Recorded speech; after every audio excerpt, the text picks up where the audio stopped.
comes, and I want to go back to Sunday's game at the non-call that cost this team a point. And Steve Peters, formerly of the Coyotes, was one of those guys that has, in his years with the Yotes and the conversations I've had with him, be the guy back in the studio that would call the bench and say, hey, you guys need to challenge something. You need to review that. And Steve, just your thoughts on what happened last Sunday with that non-call, that icing.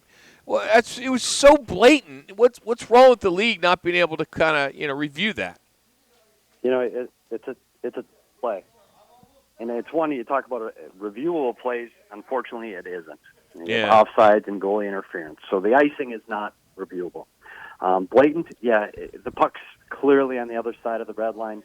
And unfortunately, the linesman making the call was on the opposite blue line. He just couldn't see it. And it's funny. As I looked at the play, I didn't have my volume on it. I honestly didn't catch it right away because the puck was on the near side. You couldn't see it.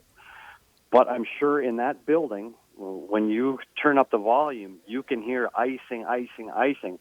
I don't know if it's the players on the ice. I don't know if it's coming from the bench.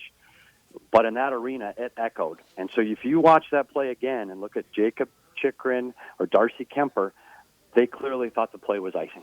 And they acted accordingly. And it's unfortunate because the right call was icing. It should have been a face-off and get the Coyotes their point and get on to overtime and battle it out. But unfortunately, it didn't end that way. And I think just surprised everyone. But to the coaching staff's credit, there's unfortunately not reviewable and can't look at it. Steve, I'm just curious, over the years, how many of those or how many plays would you flag a night, or would you flag that you had to eventually send back to the league office a handful a night, or I mean, when you're something like that? By the time it gets to video to the league is on top of everything. Okay. They've got the war room. They're watching every play, every game, every night. They don't miss much. To be honest, they defend their officials as best as they can, just like coaches defend their players. And with icing specifically, it is a judgment call, and it's based on who they think they can get to the puck first, and there are other factors. And the league responded with it was a judgment call. They didn't say they were wrong; they just said it was a judgment call, and that was the end of it. And unfortunately, the Coyotes miss a point that's pretty valuable against the top team in their division. And it frustrates you, but you got to get up the next day and you got to look forward. Well, it leads me to this question: How consistent has the officiating been the last several years, as you've noticed? Has it gotten better? Are they missing a lot more because of the speed of the game and what have you? What's your idea on, or your thoughts on consistency? It's funny because we talk about offsides a lot, and because it is reviewable, and at the speed of the game, there'll be times in the coach's room when the video staff will go, that play's offsides. And you rewind it frame by frame, and you go, he got it right. Like, the accuracy with the speed of the game is really impressive. Do they make mistakes? Absolutely they do. But the game is so fast. And, in baseball, you're making these judgment calls, and you're standing still looking at the foot touch the bag. You're looking at one thing. These hockey officials, not only are they looking at the entire ice, they're skating. And I don't know. I haven't seen Rock skate, but I'm guessing couldn't keep up with the play. It's hard. I could do a figure eight. There's a lot of factors.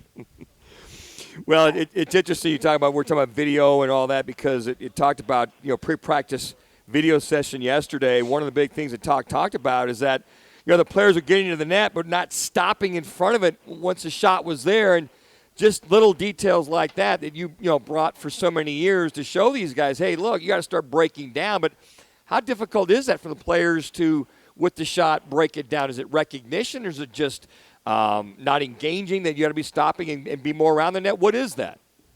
There's a lot of things going on. I mean, some of it's nerves, excitement, and like with anything, it's about repetition. So I know Coach Tuckett really well, and I know yesterday's meeting, there was one topic, and it was how to generate offense. And I'm sure they looked at a lot of film on how to do that. I know they went up against two good goaltenders their last two games, but they still have to find a way. So it is repetition, and I'm sure in practice yesterday, the same thing. It was how do we generate offense? How do we get to the net?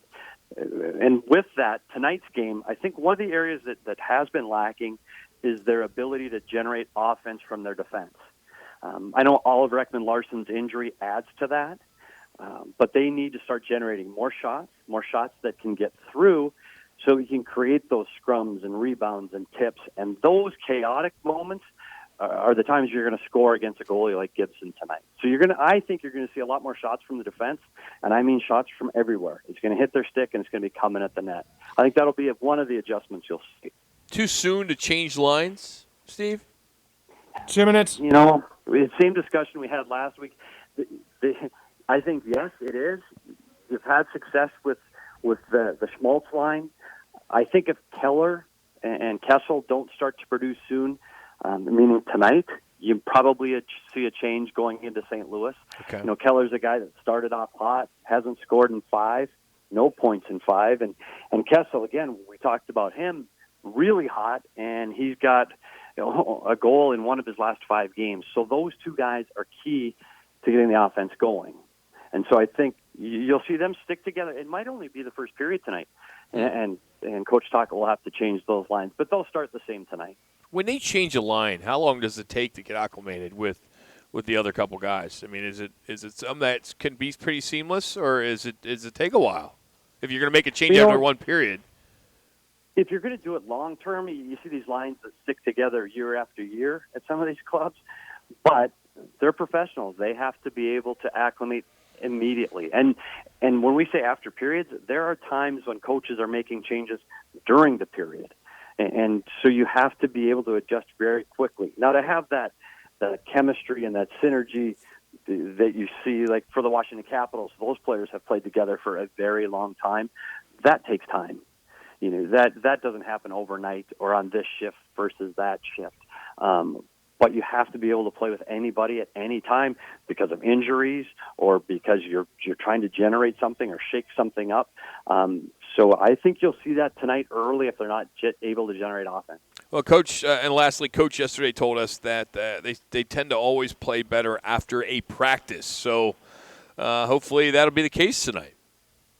Yeah, I think that's one of his mantras, and he always likes to focus on one or two things during those practices, and they seem to do those things well the next game. Mm-hmm. So I would expect their offense to take a step forward tonight. Now, you never know what John Gibson, who's one of the top 5 goalies in the league, you can't predict how he's going to play. But you can do your best to create those chances and try to create more offense, and I expect that tonight. Coach, thanks, buddy. Appreciate it, man. Talk to you next week. Hey, Rock, do you mind if I have one more thing? Yeah. Hey, it's Mental Health Day and Mental Health Awareness Day in the NHL today. You can go on the Coyotes website and get information. Things are hard right now.